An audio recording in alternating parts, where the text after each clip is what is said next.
Hello, I'm Sue Andersen, grief guide and yoga teacher, dedicated to helping individuals navigate the challenging journey of loss.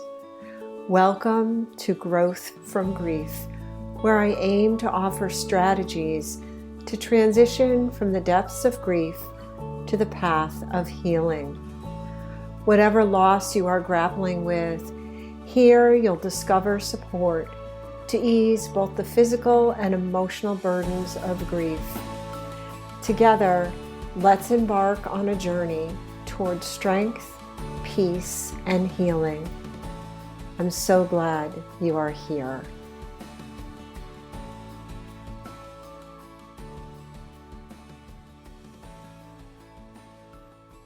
Hello, welcome to this episode of Growth from Grief. My name is Sue Andersen, and if you are new here, welcome to you. I hope that you find that these recordings, the topics that I talk about with my guests and the solo podcasts are helpful to you as you move through your grief journey. And if you are a returning listener, I thank you for coming back and listening to this episode. If you're looking for additional material to help you as you move through grief and loss, head over to my website to download the free guide. My website is sueandersonyoga.com/guide. In today's episode, I want to talk a little about the somatic signs of seasonal grief. So this is about the body, right? How does our body respond to grief? And this is a topic that I've talked about before because as a yoga teacher, I find that movement, along with breath work, along with meditation, are just so helpful in terms of relieving grief symptoms. But this time of year, we're in the holiday season and the seasons are changing, right? So as the seasons change, sometimes our bodies respond before our minds do, right? It's a little bit like, the animals going into hibernation. They automatically know what they need to do during this season of autumn to winter. And so sometimes our bodies shows the signs or symptoms of grief like fatigue, tightness, heaviness, even restlessness. So we're going to explore a little bit about these somatic. Somatic means body. So somatic signs of seasonal grief and how we can shift how we're feeling and do that with compassion. So I invite you to sort of set the stage for yourself, if you will, right? So take a moment right now, maybe relax the shoulders, breathe, and notice how your body feels. Notice what's coming up. Do you even recognize the shift that's happening in your body as the seasons change? Sometimes in grief, we're in our head, right? We're worried, we're concerned, we are just, monkey mind, can't think. We're just living in our head. And when we give ourselves that moment, we can then notice what's happening in the body. And as I mentioned earlier, the body often feels this transition, this shift, before we consciously recognize it. So, why does this happen? Why does our body react to seasonal change? Well, one explanation is looking around at nature, right? Shorter days, cooler temperatures, less sunlight. Our nervous system kind of shifts here. There's the change in the circadian rhythms. We're more tired, right? Just getting that feeling about slowing down, moving inward. We already recognize that days are shorter, so there's a lot more darkness. And we can feel this. We can feel it in the body. And, if our system, our body, our mind, our spirit is already under strain because of our loss, these seasonal changes may feel just a little bit heavier.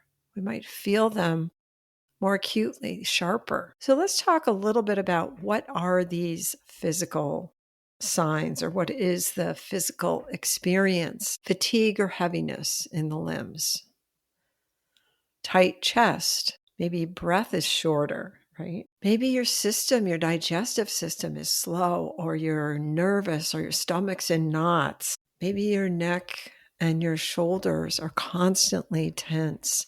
Maybe you're walking around like with that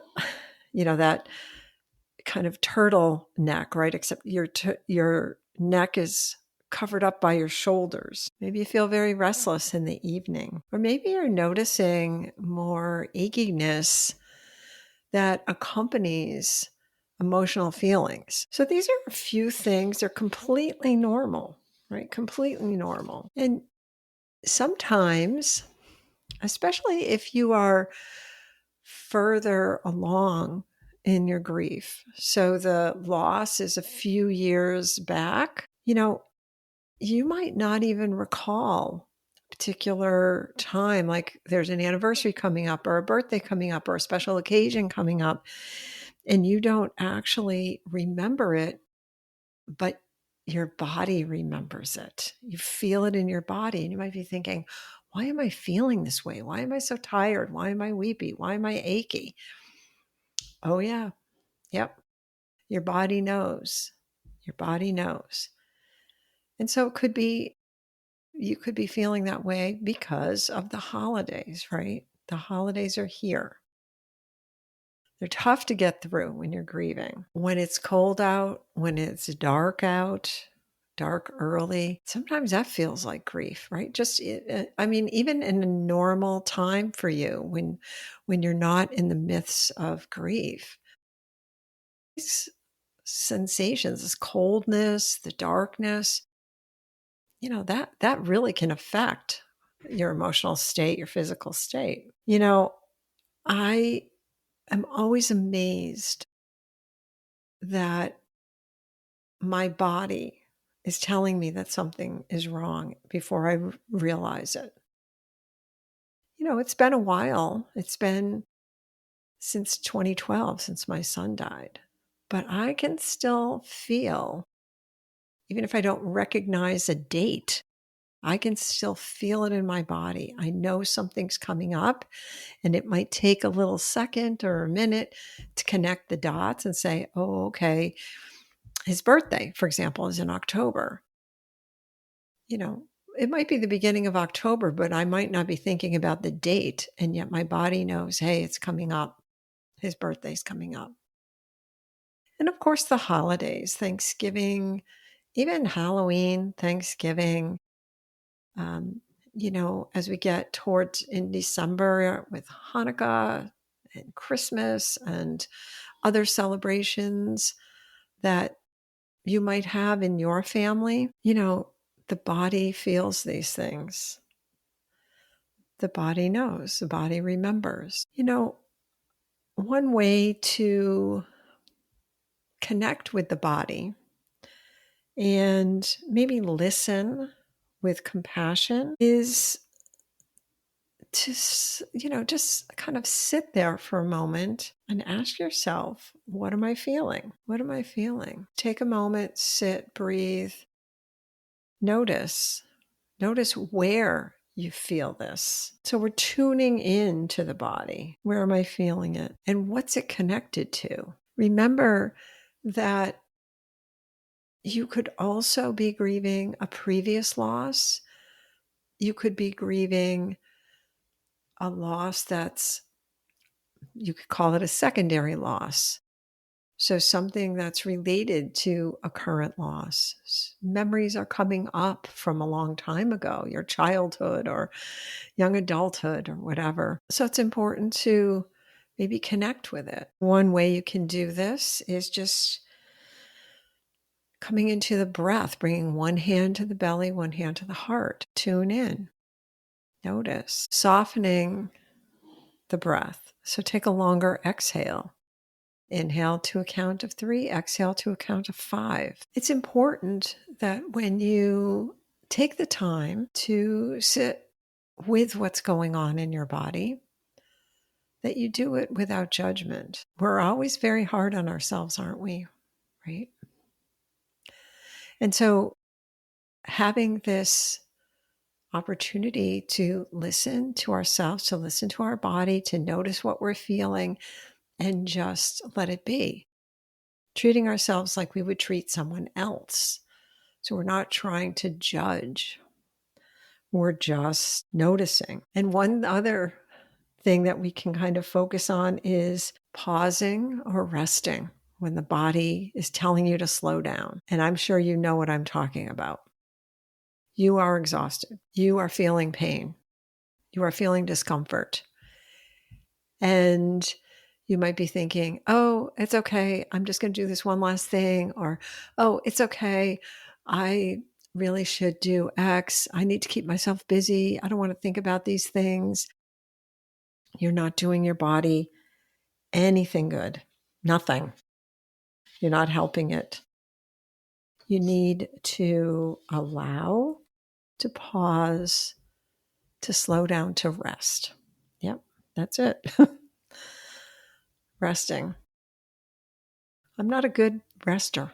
I have to say, I'm really not. And it's important for me to take the time to do that with meditation or when I have the opportunity to take a restorative class or take a nice hot bath. I love a hot bath. I'd like to offer you some simple practices that you can do. Now, you can find examples of these if you head over to my website, sueandersonyoga.com, and click on blog posts. And there are a number of blog posts there where I give you some examples of practices that you can do. There's links to videos where you can try some of these practices. But let me just tell you about a few things that you might want to try. So one thing might be to stand barefoot on the floor and feel the support of the earth. So grounding yourself. Feel connected to the earth. Walk barefoot outside. I know it's cold out, but I don't know. Sometimes that feels kind of good to feel that connection to the earth. You can lie down on your mat on the floor and just imagine, bring your awareness to a moment where you were lying on the grass or on the sand, right? Connecting to the earth. Another thing that's really nice right now is restorative practices. Child's pose, such a wonderful practice. Or lying on your back with your legs against the wall or a couch. You might also enjoy taking reclined butterfly pose. And if, again, you're not sure what these practices are, head over to my website, go to the section blog, and you can scan through those blogs to find some videos of these practices. Or you could go to my YouTube channel, which is also Sue Andersen Yoga. Sometimes movement is helpful, especially I feel like if you're already restless, it might be hard to move right into stillness. So maybe a little bit of movement. You can take it slow. Maybe it's just walking slowly, like a meditative walk, nice and slow. Maybe it's just rocking side to side on your back or standing. shoulder rolls. Sometimes I like to take forceful movements. So that could be something like a woodchopper pose, where you are making strong movements and using voice. Could be goddess pose with a roar. Sometimes those poses, for me anyway, taking those first gives me the opportunity to release anything that feels like it's stuck or built up. And then I'm able to go into a more relaxing kind of poses. Sometimes it's nice just to sit in the sun, especially during this time of year. So if you are in the Northern Hemisphere and we're getting closer and closer to that solstice, the darkest time of the year, you might want to find a sunny spot and just sit there. Maybe have some a candle nearby and concentrate on that candle, the light. If you like to journal, then maybe just using this prompt. What is my body remembering right now? What does it need? I think it's important for us to recognize that what we're talking about here in terms of this body remembering these somatic experiences, that this is not a problem, but the body is the messenger. The body is telling us something that we need to listen to. So these are signals that we need to make a change. It means we need to pay attention and we need to gently turn inward. I invite you to close your eyes, unless you're driving, of course, or walking. In that case, maybe do this when you have the opportunity to sit in a quiet location. Close your eyes and inhale to count to 4. 1, 2, 3, 4, and exhale to a count of 5.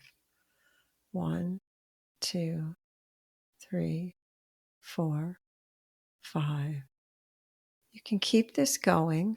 You can do it at any time. And while you are doing this gentle breath work, calming the body, calming the nervous system, maybe affirm, my body is wise. It holds my story with care. My body is wise. It holds my story with care. I thank you so much for listening to this episode. Again, if you're looking for other resources to help you during this time of year or any time, check out sueandersonyoga.com.